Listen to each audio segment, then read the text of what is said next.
नाशिकहून आता जाऊयात नागपूरमध्ये। बातमी आहे नागपूरच्या दीक्षाभूमीविषयी। नागपूरच्या दीक्षाभूमी परिसरात पोलिसांचा अजूनही बंदोबस्त कायम आहे। मात्र काल बंद ठेवण्यात आलेल्या मार्ग आज आता खुले करण्यात आले। छोट्या समूहांमध्ये म्हणजे कमी संख्येमध्ये दर्शनासाठी जाता येणारे यावेळी पोलीस बंदोबस्त सुद्धा तेवढाच असेल। दरम्यान या आंदोलनाप्रकरणी 15 जणांवर गुन्हेही दाखल करण्यात आले।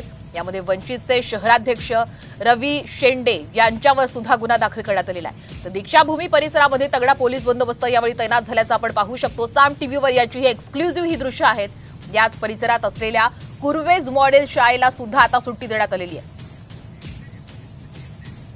नागपूरच्या दीक्षाभूमी परिसरामध्ये आहे आणि आपण दृश्यांमध्ये बघू शकतो याच मुख्य द्वारावर कशा पद्धतीने पोलिसांचा बंदोबस्त जो आहे तो बाहेरही आपल्याला पाहायला मिळतो आहे। तसंच तोच बंदोबस्त आतमधल्या दिशेनेही आहे।